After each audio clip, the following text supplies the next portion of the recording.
भारतको नागाल्यान्डमा आदिवासी समुदायसँग बसोबास गर्ने नेपाली भाषीहरू।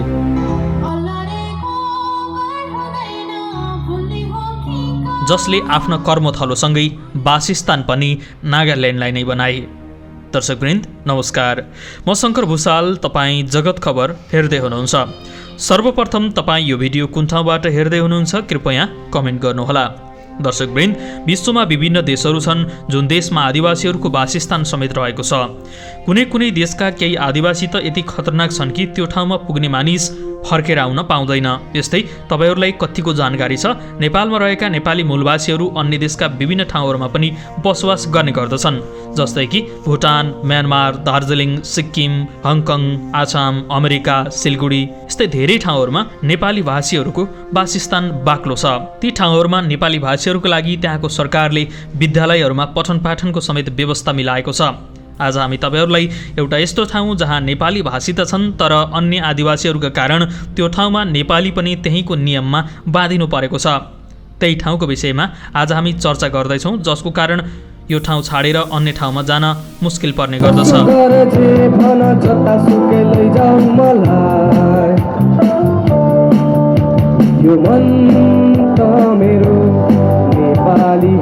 यो ठाउँ र यहाँ बसोबास गर्ने आदिवासीहरूको बारेमा आज हामी तपाईहरूलाई जानकारी दिने जमर्को गरिरहेका छौँ।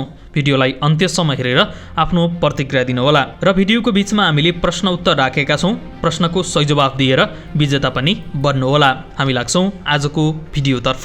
यो हो नागाल्यान्ड, जुन उत्तर पूर्वी भारतको एउटा राज्य हो। यसको उत्तरमा अरुणाचल प्रदेश, पश्चिममा आसाम, दक्षिणमा मणिपुर र पूर्वमा म्यानमारको सागिङ क्षेत्र पर्ने गर्दछ। यस साँच्चै तपाईँलाई के थाहा छ यी सबै ठाउँमा नेपालीहरू बसोबास गर्दछन् भनेर? यहाँ नेपाली भाषीको परम्परा संस्कृति समेत झल्किने गर्दछ। नागाल्यान्डको राजधानी कोहिमा सहर हो। यस्तै यो ठाउँको ठुलो सहर दिमापुर हो। नागाल्यान्डको क्षेत्रफल 16,579 वर्ग किलोमिटर रहेको छ। यसलाई भारतको सबैभन्दा सानो राज्य पनि भन्ने गरिन्छ। यो राज्यलाई सन् 1963 डिसेम्बर 1 मा गठन गरिएको थियो। एउटा कुरा दर्शकवृन्द, नेपालको राष्ट्रिय फूल लालीगुराँस भए जस्तै यो राज्यको पनि राष्ट्रिय फूल लालीगुराँस नै हो। यस्तै यो राज्यको राष्ट्रिय रुख एल्डर हो भने राष्ट्रिय जनावर मिथुन हो। यो नागाल्यान्ड राज्य सन् 1962 मा आसाम राज्यबाट अलगिएको थियो। यो भारतको 16औं राज्यको रूपमा स्थापना भएको थियो। यो राज्यको मुख्य आर्थिक गतिविधिलाई धान्ने कृषि पाटो नै हो। यो राज्यमा कृषिले 70% अर्थतन्त्रको ठाउँ ओगटेको छ। साथै यहाँका अन्य महत्त्वपूर्ण गतिविधिहरूले पनि आर्थिक पाटोको केही हिस्सा ओगटेका छन्, जसमा वन, पर्यटन, घरजग्गा र विविध घरेलु उद्योगहरू रहेका छन्। दर्शकवृन्द, रहस्यले घेरिएको भूमि र जोसका साथ आफ्नो संस्कृतिको रक्षा गर्ने जीवन्त मानिसहरू बसोबास गर्ने ठाउँ हो नागाल्यान्ड।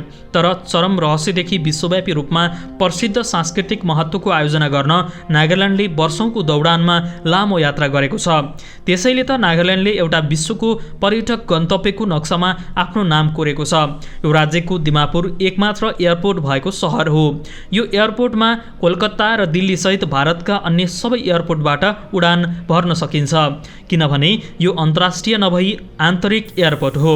साथै दिमापुरमा रेलवे समेत रहेको छ। यो ठाउँबाट भारतका अधिकांश प्रमुख सहरहरूमा जान सकिन्छ।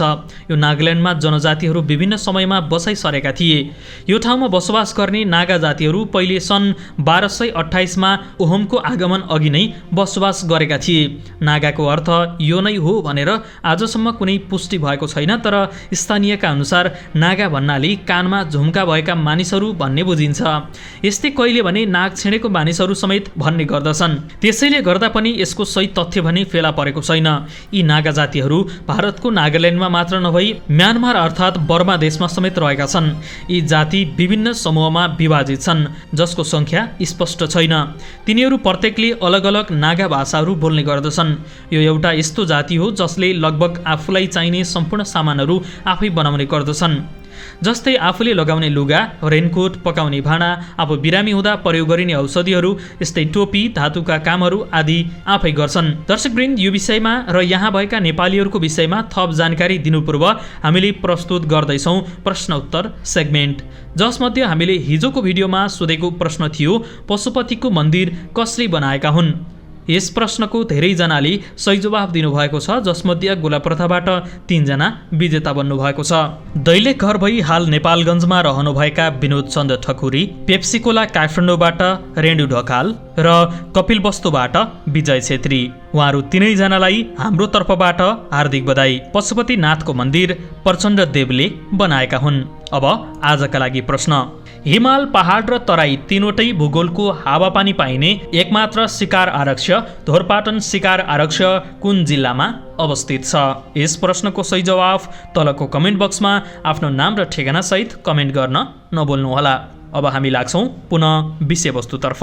यो राज्यलाई विश्वयुद्धले पनि असर पुर्याएको थियो। सन् 1947मा भारतको स्वतन्त्रतापछि असम प्रान्तको एक हिस्साको रूपमा थियो, तर पछि यो ठाउँमा राष्ट्रवादी गतिविधिहरू देखा पर्न थाले।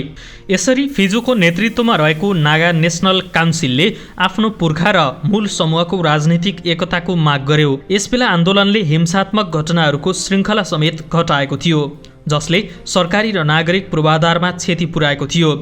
जसरी केन्द्रीय सरकारले सन् 1955मा भारतीय सेना पठायो र सुव्यवस्था पुनर्स्थापना गर्न थाल्यो, तर त्यति सफल हुन भने सकेन। पछि सन् 1957मा नागाका नेताहरू र भारत सरकारबीच एक सम्झौता भयो, जसमा नागाहरूले एउटा छुट्टै राज्यको माग गरेका थिए। त्यसपछि केन्द्रीय सरकारद्वारा प्रत्यक्ष रूपमा प्रशासित केन्द्र शासित प्रदेश बनायो, तर यो कुरामा पुनः त्यहाँका जनजातिहरूका लागि सन्तोषजनक निर्णय थिएन।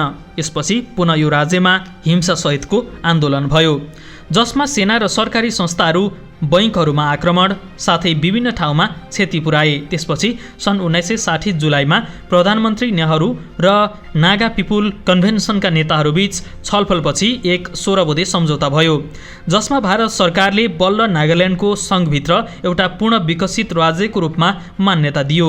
यसरी नागाल्यान्डको निर्माण भएपछि धेरै ठाउँबाट मानिसहरू आउन थाले। यो ठाउँमा भएका नागावासीसँगै भुटान, म्यानमार, नेपाल जस्ता देशहरूबाट मानिसहरू समेत गएर बसोबास गर्न थाले। धेरैले आफ्नो कर्मथलो नै नागाल्यान्डलाई बनाएर बसोबास गरे भने कसैले त्यो राज्य छोडेर अन्य ठाउँमा बसाइ सरे। यसरी बसेका मध्ये यो ठाउँमा नेपाली भाषीहरू समेत रहेका छन्। यस्तै कोही नेपाली त नागाल्यान्डमा भएका आदिवासीहरूको समूहमा भएका कारण कतै फर्किन समेत पाएनन्। पछि यो राज्यकै नागरिकता लिएर नेपाली भाषी पनि नागावासीहरूसँगै बस्न थाले। यस्तै नागाल्यान्डमा सन् 1964मा चुनाव भएको थियो। यो चुनावपछि भने पहिलो लोकतान्त्रिक निर्वाचित नागाल्यान्ड विधानसभा 11 फेब्रुअरी 1964मा गठन भएको थियो।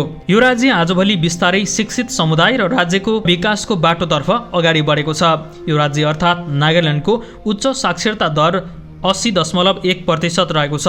यो राज्यमा अङ्ग्रेजी भाषा बोल्ने धेरैजना छन्, त्यसैले यो यहाँको आधिकारिक भाषा समेत हो। यहाँको राज्यले प्राविधिक र चिकित्सा शिक्षा समेत प्रदान गर्दै आएको छ। यहाँ कोइला, झुन्ढुङ्गा, फलाम, निकल, कोबाल्ट, क्रोमियम र सिङ्गमर्मर जस्ता खनिज स्रोतहरू पनि रहेका छन्। यस्तै नागाल्यान्डसँग 1000 मिलियन टन चुनढुङ्गाको पुनः प्राप्ति योग भण्डार छ भने सिङ्गमर्मर अनि हस्तकला पत्थरको पनि ठूलो मात्रामा उपयुक्त स्रोत रहेको छ। यो राज्यको अधिकांश जनसङ्ख्या खेती किसानीमा व्यस्त रहन्छ। यहाँको मुख्य बालीमा मकै, कोदो, धान, दाल, गहुँ आदि पर्ने गर्दछन्। यस्तै उखु र आलु जस्ता नगदे बाली पनि कतिपय ठाउँमा लगाउने गरिन्छ। साथै यो राज्यमा कफी, चिया जस्ता बिरुवाको पनि पहाडी क्षेत्रमा खेती गर्न थालिएको छ। यस्तै वन क्षेत्र पनि आम्दानीको महत्त्वपूर्ण स्रोत बनेको छ। अहिले घरेलु उद्योगहरू जस्तै सिलाइ बुनाइ, काठको काम, भाँडाको कामहरू पनि राजस्वको एक महत्त्वपूर्ण स्रोत बनेको छ।